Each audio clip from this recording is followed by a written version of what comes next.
Hey, what's up, people? JayDub here. This is going to be my 2010 WWE Bragging Rights review video. Going to be giving you guys some match results, highlights of the night, and also my thoughts and opinions on them. If you aren't subscribed, make sure you go ahead and click that subscribe button up there. Thanks. On to the first match of the night. United States Champion Bryan versus Intercontinental Champion Dolph Ziggler. It was very apparent during this match that these guys have great in-ring chemistry with each other, and it was also apparent that they both displayed great in-ring skill. We hear so much talk about how talented Bryan is in the ring also, but hopefully Dolph Ziggler proved what I've known for a long while now, that he's pretty talented in the ring in his own right and very fundamentally sound. I've always thought that Dolph Ziggler was underrated, especially in the IWC. I guess it's because he's not a spot monkey like most of the IWC mark favorites are, but I digress. He was great in this match. Bryan was great also. Both guys put out a great effort and it produced a great result. This match was very entertaining and exciting all the way through. There were a lot of false finishes with the near falls, a lot of counters. I love how WWE booked this match with these guys were basically, even and playing off each other. One guy wasn't getting too much offense in before the other guy jumped in and got his offense in, so it was going back and forth throughout the entire match. It was very fast paced. There was one point where, of course, Dolph Ziggler, being the heel that he is, he had to slow things down and work over Bryan, but the match immediately picked right back up after that and followed that momentum all the way to the end. And speaking of the end of the match, it came the same way a lot of Bryan pay-per-view matches have been ending these days, with him making his opponent tap out to the label lock. So, yeah, Bryan is your winner in this match. It was a great match. If you did not see it, I fully recommend this one. I knew that WWE was not going to be able to top this match with anything left on this Bragging Rights card. So with this being the first match of the night, it was bound to be the best match of the night also. So the second match of the night was an impromptu WWE Tag Team Championship match. Cody Rhodes and Drew McIntyre defending versus two members of Nexus. Those two members being Otunga and John Cena. Of course, Otunga and John Cena won the Tag Team Championships. They wouldn't have booked that match if that wasn't going to be the objective of it. So, Otunga, he's in the match for a little bit. He tags out to John Cena. John Cena did not want to tag back out to Otunga, even though he was calling for the tag. So towards the ending of the match, John Cena makes quick work of Drew McIntyre. He ends up making Cody Rhodes submit to the STF. I don't harp much on John Cena's in-ring ability, but one thing that I absolutely hate from John Cena, he tries to counter every fucking move in the book into the STF. It's not possible. Some moves just are not possible to counter into the STF, and that happened when he tried to counter the Crossroads into the STF. It looks sloppy as hell. You make too much money, you have too many world championships, and you've been in the wrestling business for too damn long to be looking that sloppy in the ring. Stop. Get it together. That's all I got to say about that. But, yeah, basically this match was irrelevant. The only purpose it served was to further the storyline between John Cena and Nexus. The Tag Team Championships mean absolutely zero. The Tag Team Champions meant nothing in this match either. They were only there to be fed to John Cena. Like I said, further the storyline with him and Nexus.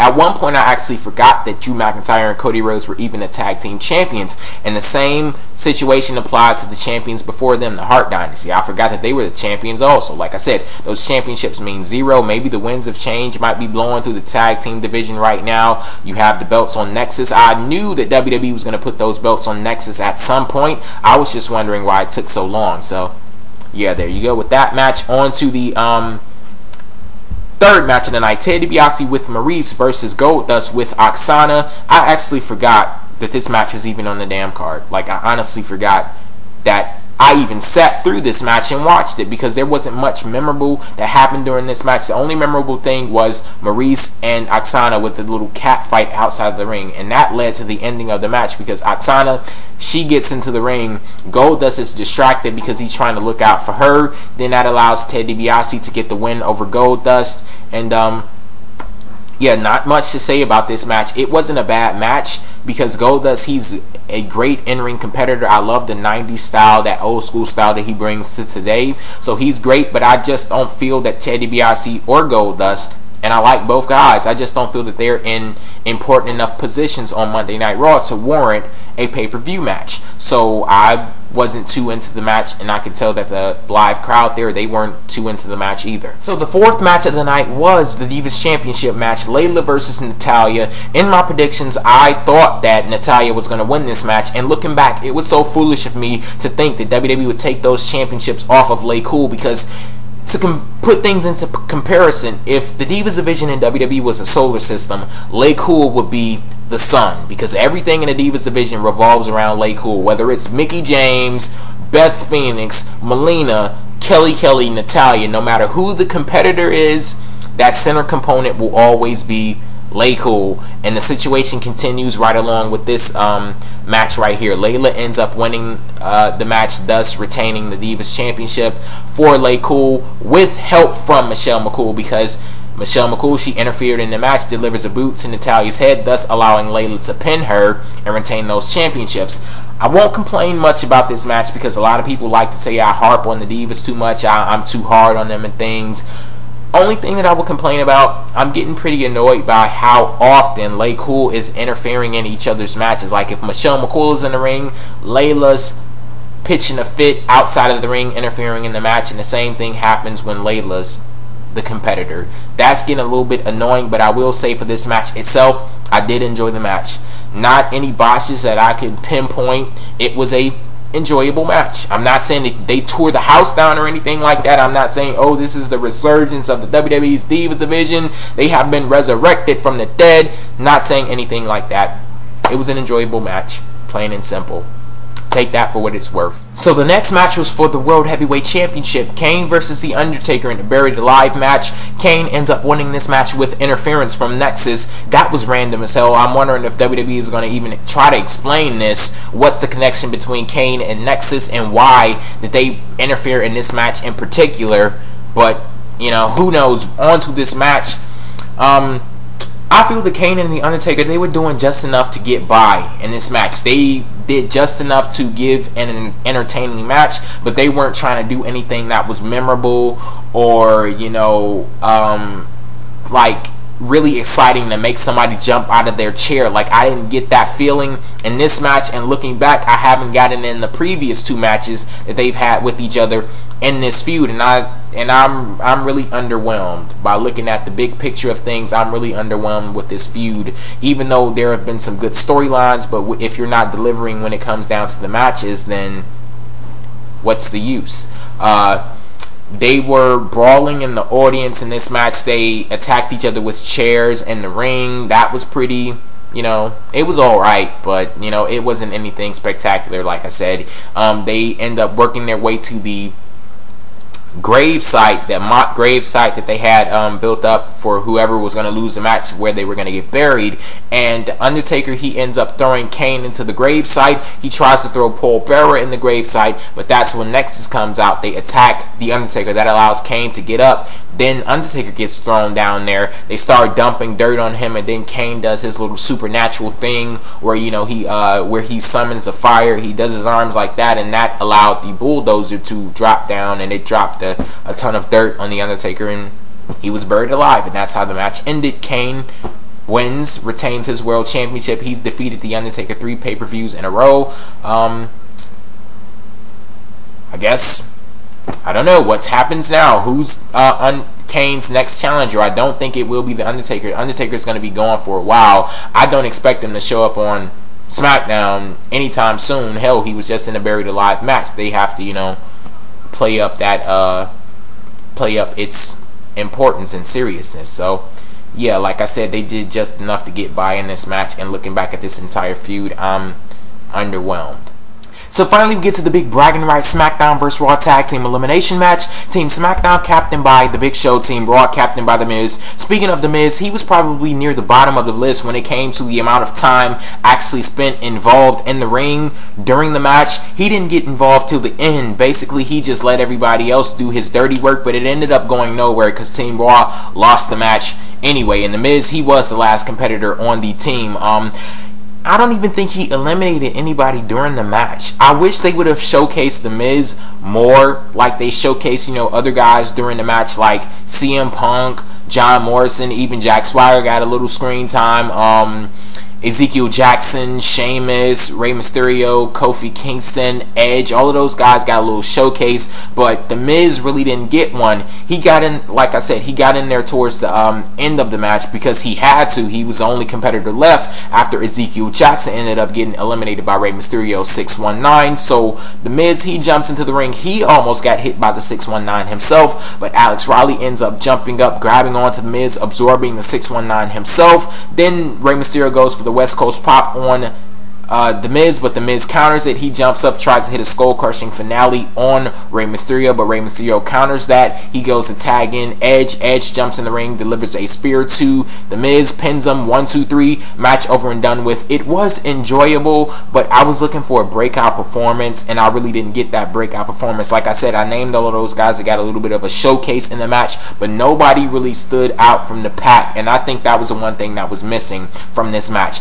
Now, I know a couple of days ago I uploaded a video saying how I hated this bragging rights concept. Even though I enjoyed the match, I still stand by what I said. If WWE had approached this in a more serious, less contrived way, this would have been a potential long-term feud instead of just a one-off pay-per-view deal, and that would have been more beneficial to WWE to have a really war between SmackDown and Raw. So yeah, I enjoyed the match, but I still stand by what I said.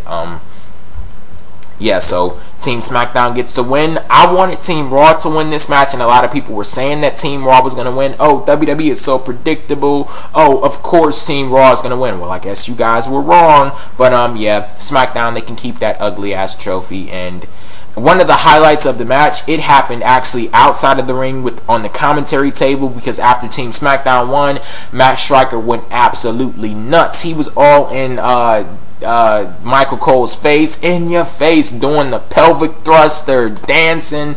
It was absolutely crazy, and I have to give kudos to the entire announce team. Michael Cole, Matt Striker, and Jerry the King Lawler, they were on point tonight. They were very entertaining on commentary tonight, so kudos to them. It was a pretty entertaining match, and yeah, SmackDown, you can keep that ugly ass trophy. So the final match of the night was the WWE Championship match, Wade Barrett versus Randy Orton. Wade Barrett had John Cena in his corner. Wade all but confirmed how this match was going to end when he was on the mic giving Cena his orders. Basically, his orders were, make sure I win this match. If I don't win this match, I'll see to it that you're fired on the spot tonight. And I noticed that he didn't say anything about make sure I win the WWE Championship. Like, he said make sure I win the match. And there's a way for Barrett to win the match but not necessarily win the championship. And at that point, I knew that was exactly what was going to happen. I was talking to the guys in the JayDubShow.com chat room, and I was like, John Cena is going to give an attitude adjustment to Wade Barrett that's going to disqualify Randy Orton. Make sure Wade won the match, but he's not going to win the WWE Championship. Some people were doubting me, but I could see it coming from a mile away, and that's exactly what happened. That's exactly how the match finished. John Cena, he won't be fired because he followed his orders to a T, so there you go with that. A lot of people are up in arms that the match ended in a disqualification, a pay-per-view match, WWE Championship match ending in a disqualification. Basically, it was WWE putting the WWE Championship at a backseat to further the storyline between John Cena and Nexus. As far as the match quality itself, it was a typical Randy Orton match. Boring as hell. That's the standard that Randy Orton has set today. His matches are completely boring. John Cena, that's the guy that gets booed. People, fire John Cena chants and John Cena sucks chants. He's the one that gets booed. But just, not too long ago, he pulled out a good match of Wade Barrett. He had a great match with Wade Barrett. Randy Orton, he couldn't do the same thing. And he's a WWE champion. So whose fault is it? But, as far as this match goes, I will give half the blame to Randy Orton because he's just boring as hell these days. And the other half of the blame has to go to the WWE creative team. Like I said, they gave the WWE Championship a backseat to further the storyline between John Cena and Nexus. But you also have to take into account that Randy Orton is a champion. And if he was a viable enough champion, he wouldn't need for WWE to push him into, push him to the stratosphere. He would be commanding that attention all on his own if he was on his game, if he was on top of his game, but he's not. So this is what happens. Hey, But yeah, I don't even feel like going into a Randy Orton rant at this point, because I've done it so much, and people are, you know, they're misinterpreting what I'm saying. They want to call me a hater instead of, you know, me just telling it like it is for Randy Orton. But people will soon see. They'll start catching on. I'm starting to see people are actually catching on that Randy Orton isn't amounting to anything these days. So more and more people will start catching on, and I will be vindicated in the end, as I always am. So yeah, that's where I'll end this video. This pay-per-view, I'll give it maybe a 6.5, somewhere in that range. I think it was better than Hell in a Cell, because these, at least some of them, at least no match on this card was actually, well, sans the Wade Barrett Randy Orton one. That was the only boring one to me out of the card. But yeah, it was either the matches were irrelevant or just lackluster for this show. But that first match, that completely saved the show. That Daniel Bryan versus Dolph Ziggler, without this match, this pay-per-view would have gotten even a lower score. No, I'm going to bump it up to a 6.75. Yeah, let's bump it up to there. So I am JayDub. Make sure you share with me your opinions down in the comment section below. Peace out.